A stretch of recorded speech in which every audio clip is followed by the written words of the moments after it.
Assalamu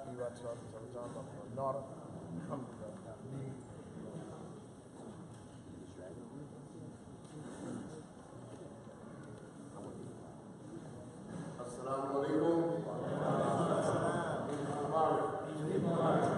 أعوذ بالله من الشيطان الرجيم. بسم الله الرحمن الرحيم. الحمد لله علم الغيب والشهادة هو الرحمن الرحيم. نحمده ونستعينه ونستغفره الرحيم. أشهد أن لا إله إلا الله وحده لا شريك له وأشهد أن محمدا عبده ورسول الله صلى الله عليه وسلم. أما بعد.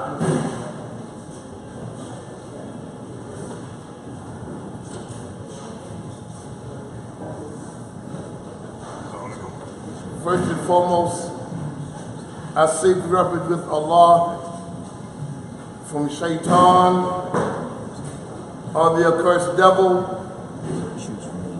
or namely all of those things that causes one to deviate from the manhaj or the methodology of applying Islam, other than that Islam which has been authenticated via the Sunnah of the Prophet Muhammad, peace and blessings of Allah be upon him. And I bear witness. More importantly, I personally experienced the fact that there is no true God but Allah, who is one without any partners. And I bear witness that Muhammad sallallahu alaihi wasallam is the Khatam Nabiyyin. That is, he is the last prophet and messenger sent to mankind to guide them back to the right course of behavior after the Shaitan and regime led them astray in the manner of the worship of Allah subhanahu wa ta'ala. And as for what follows, Allah subhanahu wa ta'ala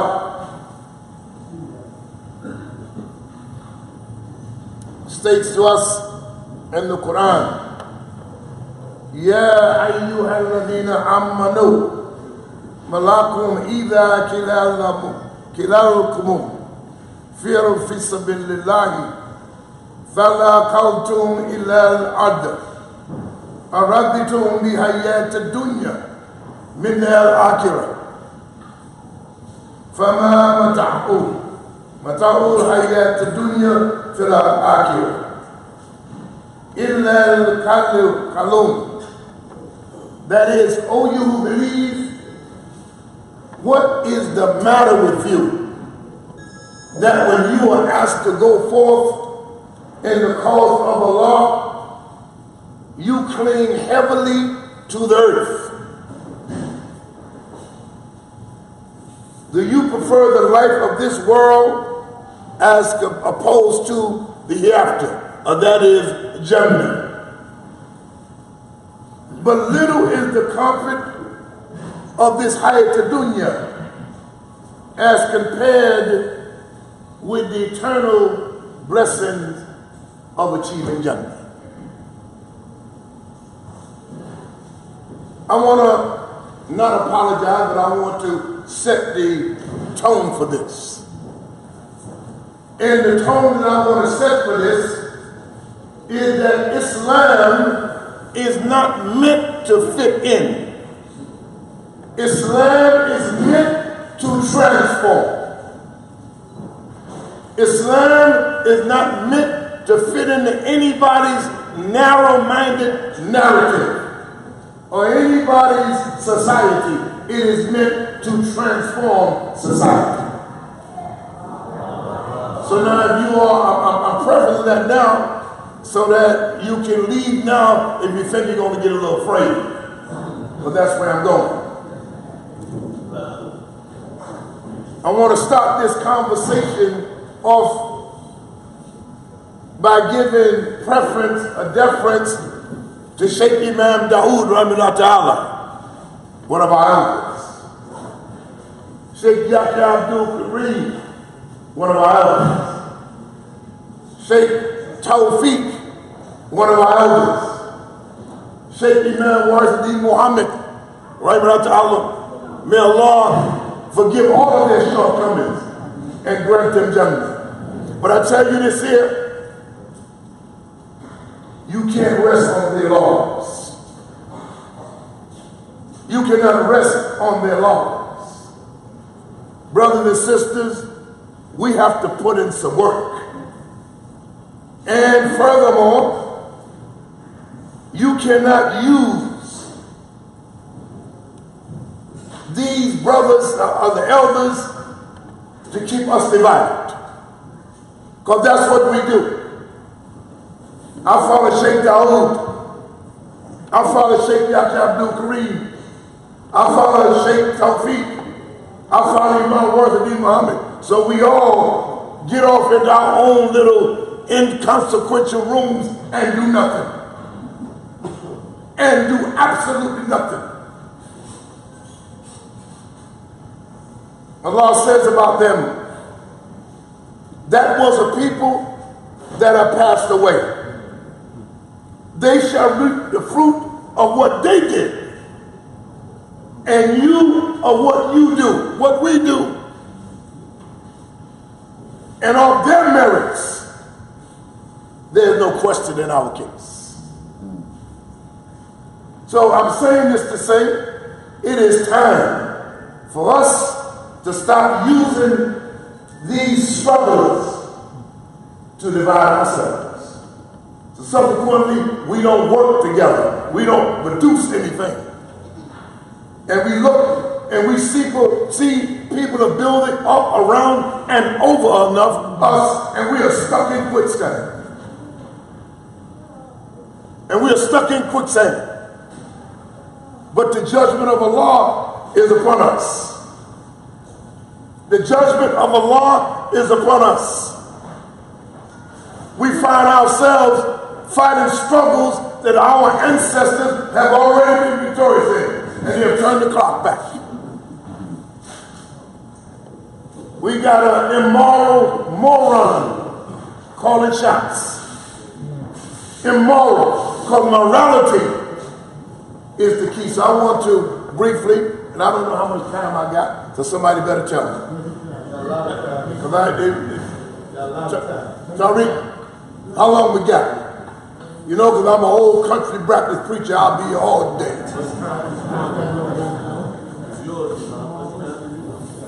Imam Talib Abdul Rashid, he reminded me of a conversation when the Salam restaurant was open on 116th Street. We had a warrior in there, he was holding court. He was holding court with young people. I'm talking about Captain Yusuf Shaw. And when Imam Talib got up and left, Sheikh Shaw got up and followed him out the restaurant. And thus is the topic of my khutbah today. He said, Brother Imam, he said, you got to teach on the subject that it is time to sign up for a second tour duty. It's time to sign up for a second tour duty. Some of us, we say, Brother Imam, I done got old. I'm a little tired. Let me say this to you, brothers and sisters. We live by a motto, never abandon your post till you properly leave. Only Allah can release us from our posts. Only Allah can release us from our duty and our obligation for establishing Islam. And we call it Inna Lillahi wa Inna Ilayhi Raji'un. When it's time to stop putting in work, Allah call you back. Because Allah says we establish this institution of salah, standing, sitting, or lying down. There's always work to be done till Allah call us back. The second to do it. This ayah here begins a whole topic relating to the Tabuk expedition. I'm not going to read the ayat But I would encourage you to study these ayahs, because therein lies our struggle. Because the ayahs go all the way up to the Tawbah, from the 30th ayat up to 99. You should study that, because that is our playbook. That is our playbook for rekindling the respect that our elders endured or established in this country. And we let go. We let go because we thought that we had arrived. And subsequently, we stopped building institutions for growth and development. We stopped developing the Sister Claire Muhammad schools where our children could flourish. We took them out of the schools, sent our children to public schools as Muslims. They sent them back to us as Catholics. And then we trying to put the blame on our young people. Our young people is not the problem. We are the problem. For failing to safeguard institutions where they could develop, where they could grow. We threw out the baby with the bathwater with the Honorable Elijah Muhammad. One thing he told us about was developing our economics, building, developing businesses for ourselves, to be self-sufficient from under the rulership of our enemies.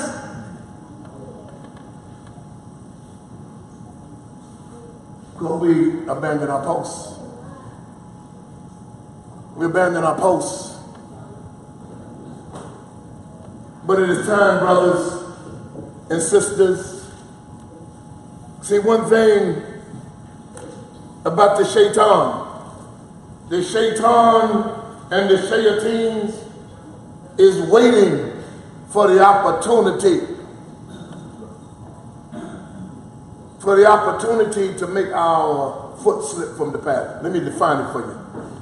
See, we think the shaitan is some cosmic spirit free floating through the universe, whispering in our ears. Because without our women, most of us will still be that proverbial dog in the yard chasing our tails. Because one thing we know, our sisters never abandoned their posts. They raised these babies the best that they could, along with the fathers.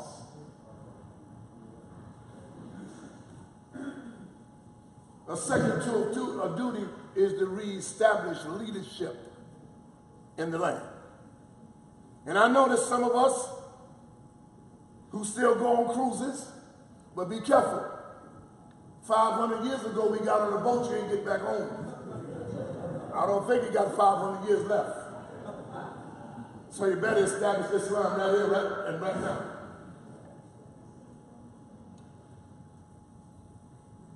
We have to establish what our elders and many have died for.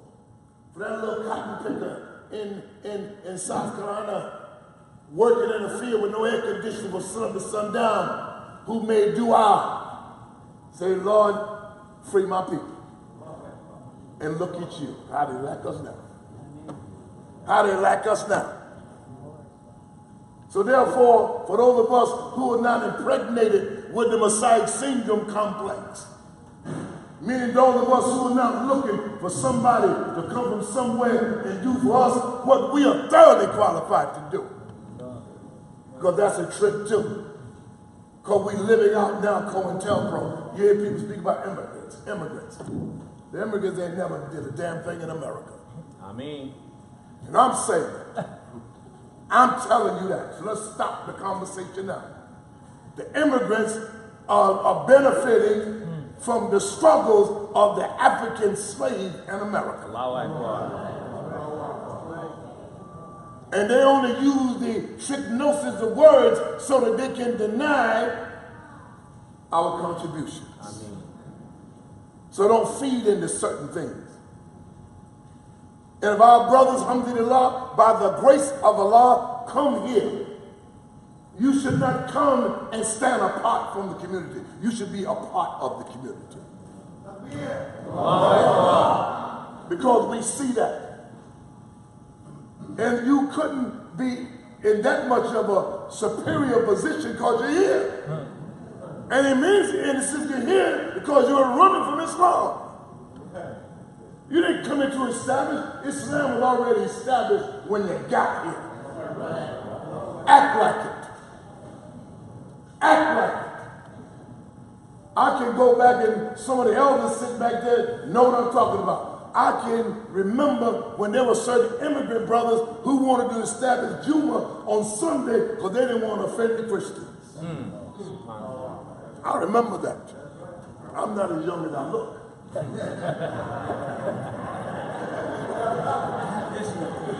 See, I just ain't got no stress. But I fed my kids every other day so they could leave home fast. Stressing me out eating my free food. Right? But we was the one who stood up and said, there's no God but Allah. And wasn't afraid to say it.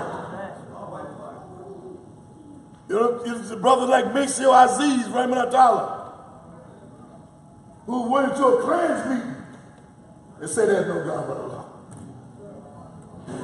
Because being afraid wasn't in our dialogue.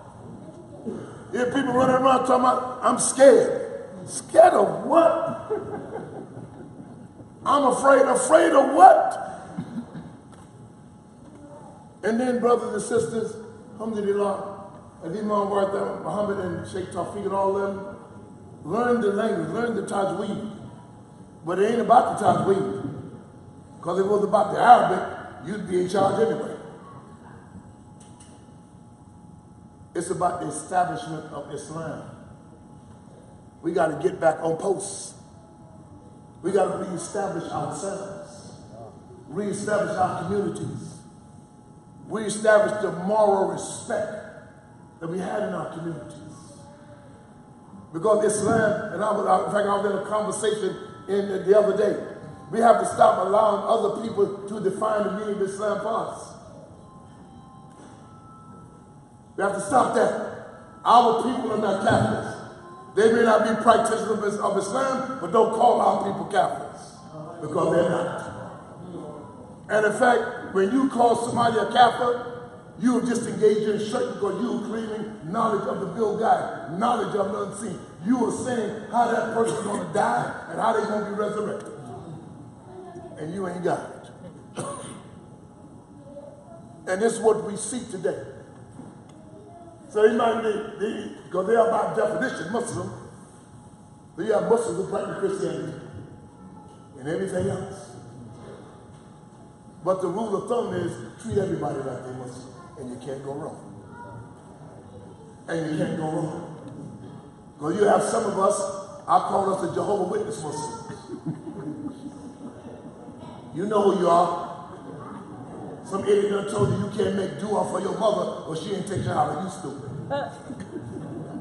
Matter of fact, you super stupid. But if I can't pray for my mama, who am I going to pray for? If I can't pray for the deliverance by way of example of my people, who am I going to pray for?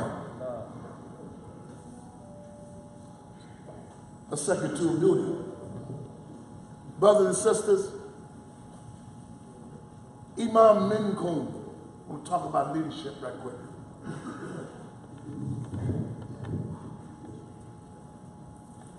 Y'all got any sisters? Huh? You hear me now? You wouldn't have heard me if you wasn't talking to that sister next to you. I saw you.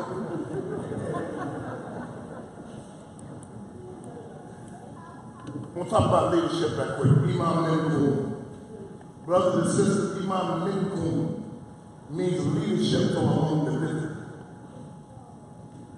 The only human being that Allah bore witness to was the Prophet Muhammad. Every everybody else is temporal leadership. That's why Allah said in the Quran that Allah and His angels bear witness to the prophet. And they laid down leadership models for us so that we, in every time, we will never be absent of leadership. So if you in the masjid, if the imam died, somebody else got to stand up and be the leader based on what the community is saying. What we do is, brothers and sisters, we find a reason not to support leadership. Well, let me say to you about the imams. First and foremost, Allah tells us in the 39th ayah, Allah says, unless you go forward, He will punish you with a grievous penalty and put others in your place. But Allah, you will not harm in the least, for Allah has power over other things. Let that resonate for a moment. He put others in your place. When there's a situation to be spoken out regarding Islam, when is the last time you saw an indigenous person to the land giving the interview? Right? Think about it. Even when it's come to a sister, they get a light-skinned sister with no kippah on to give the commentary. Because Allah has put somebody else in our place because we have abandoned our place. And how can you speak for me if you say you're afraid? How can you speak for me if tomorrow ICE knock on your door and then you sell us out? How can you really speak for me? But Allah, but this is the ayat I want to get to, ayat 40. Allah says, if you help not your leader, it is no matter for Allah indeed help them. When the unbelievers drove him out, and they talk about the companion. But leadership, Allah helped leadership. Brothers and sisters, support leadership. Support leadership. The imams are trying to put in work. And by all means, you know, anybody know me, you can't talk about an imam to me. I don't accept that. I don't accept, the imam has made a mistake. The imam may need forgiveness. Don't you need forgiveness? Suppose you did not forgive the imam and suppose Allah will not forgive you. Because you know there are some of us who listen to the truth for the sake of hearing a lie. That we listen to the truth for the sake of hearing a lie. The imam is a human being.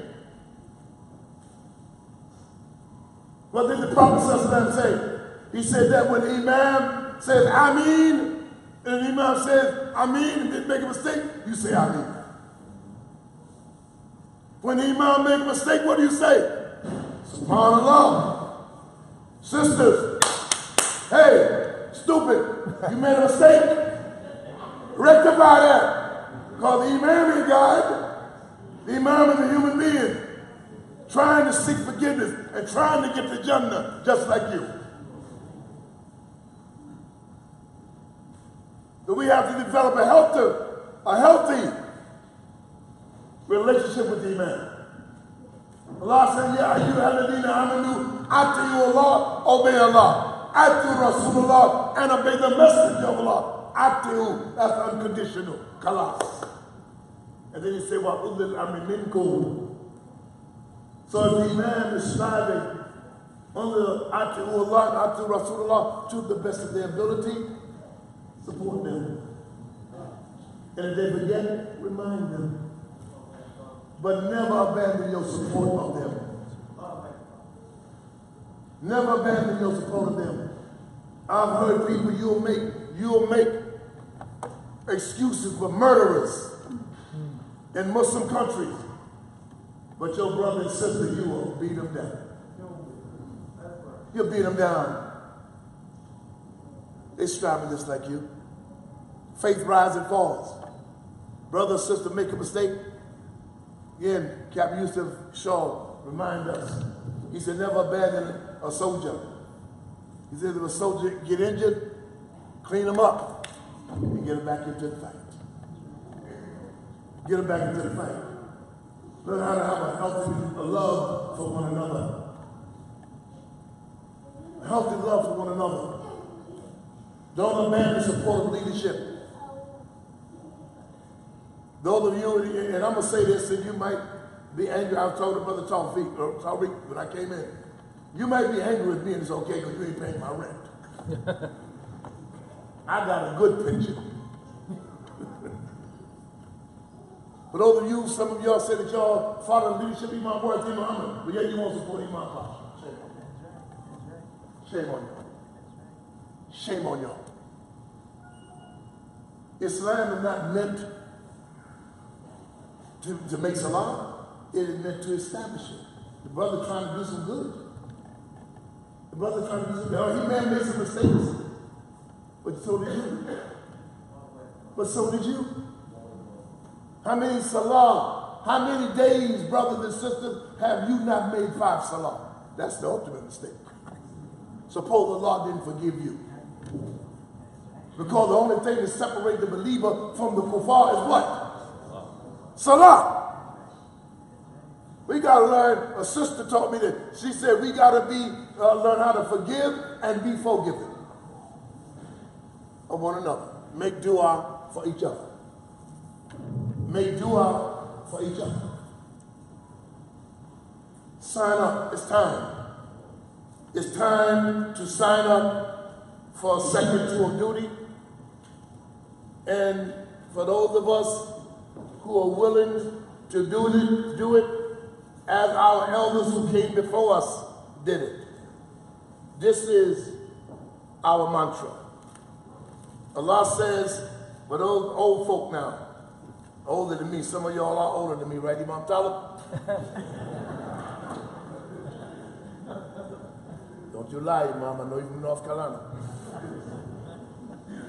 Right? Allah says, and this was our mantra, brothers and sisters, and this is how we were able to progress. It's called the vanguard. In the Quran, Allah called it the Sabiqun. He said the vanguard of Islam, the first of those who forsook their homes and of those who gave them aid. The Muhajirun and the Ansar, he's talking here. And also those who followed them in all good deeds. He's talking about us now. Well pleased is Allah with them as they are with Allah. For them have Allah prepared gardens under which rivers flow to dwell therein forever. That is the supreme felicity. That's the supreme achievement. The pleasure, brothers and sisters, is in the struggle.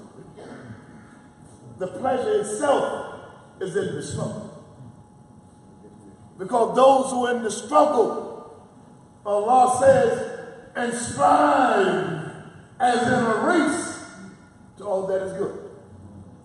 I hear that Imam Talib did something. Although I ain't let the Imam, because the Imam might not want me to get in the Jannah. I got to outdo him. So we striving to do good. Not in a jealous way. If I see the Imam do it, wow, I gotta find something to do that. That's the way we're supposed to, not jealousy and envy. Strive. You know, and Allah tells us to study the Nile, study the bee community. Everybody got a role. You ever seen the anchor book, the ant community? Observe an ant community one day, you will see everybody got a role. You got people on the lookout. You got the work ant. You got the builder ant. You got everybody. But everybody's work is valuable. The brother who cleaned the masjid, the muwakkil, is as important in the masjid as the imam. You know why? Because if he didn't clean the masjid, what would the imam give a good advice? So value each other, brothers and sisters. And I close with this, brothers and sisters. Allah says, You are the best of people evolved for the good of mankind. You're the best. But there's a reason why you're the best. Because you enjoy the right, you forbid the evil, and you believe in Allah. Okay? You believe in Allah. Let's get this universal Islam stuff out of our head. Islam is meant to fit into where you're at and to provide a solution to the problems of where you're at. See, we think overseas because we don't want to do no work here. You ain't got no say-so in what them devils doing overseas, calling themselves Muslim, killing each other. That's what they are. They're devils. They're Catholics. They are Catholics. I'm going to call them what they are. Because the Prophet ﷺ said, to abuse a Muslim with your tongue is an outrage. And to raise your hand against them is you're a Catholic. And they are not our role models. They are not our role models because they have abandoned Islam years ago and got involved in culturalism and they reverted back to Jahiliyyah and engaged in tribalism. That's why they can't work together. That ain't our issue. All of us here came on the same boat. So we ain't got no business disliking one another. And lastly, brothers and sisters, the second true duty is for our children. It's for our children. That we teach them to love Allah. We teach them to love the Prophet Muhammad. We teach them to love Islam. And see that there is no solution to any problem other than through Islam. See, go get as much pseudo-intellectual information, brothers and sisters, as you can, but that don't make you intelligent. Because sometimes we get uppity. We get a BS, and that's what it is. We get an MS, and that's what it is. And we get a PhD, and it's high, and it is what it is. Because if you don't know how to get in your lane, whatever we acquire, we should give back and teach. We should respect the professionals among us. Then we get this brother man stuff. No, there's professional people among us. Respect the fact that they actually struggle to get that discipline. But whatever you get, it's for the community. It's for the community. Educators, educate our children. Educate our children. And let me say something to you about fisabilillah, brothers and sisters. If you have a school teacher in here and they're teaching in the school, make sure you pay them a marketable salary. If the imam ain't working fisabilillah, nobody in the masjid should be working fisabilillah. Pay our professional people so they don't have to go into this belly of the beast called the New York City Board of Education. That's a misnomer. I've ever heard one. Ain't nothing being educated in the Board of Education. Other than the androgynous people. You know who they are. So brothers and sisters, I pray that Allah subhanahu wa ta'ala bless our elders who have returned to him, that he grant them forgiveness and give them judgment. I pray that Allah subhanahu wa ta'ala forgive our mothers and our fathers and grant them Jannah if they have returned to him. I pray that Allah subhanahu wa ta'ala inspire Islam in the hearts of our young children and they never abandon the deen. I pray that Allah subhanahu wa ta'ala continue to uplift the Imam, the leaders in all of the masajids, particularly Minkum, from among us, that we do not abandon our posts. And I pray that Allah subhanahu wa ta'ala increase all of us in knowledge. I pray that he increase us in understanding. And I pray that he increase us in faith. I pray that he increase us in patience. La ilaha illallah wa la sharika lahu. Allahumma qul alhamdulillahi wa inni biyadil khayru wa kulli shay'in qadir.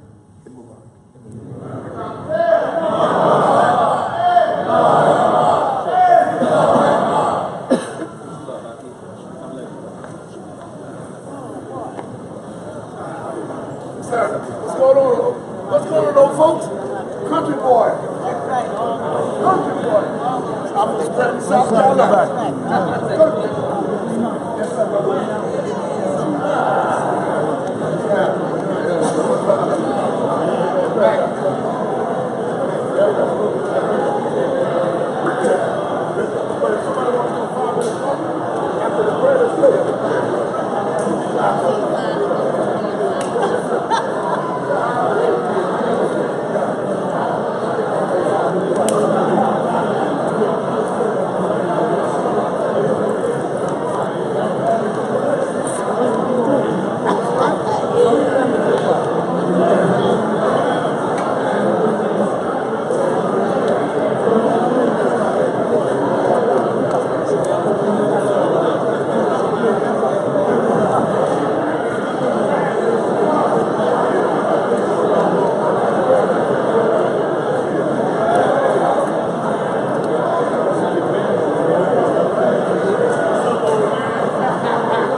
Allah.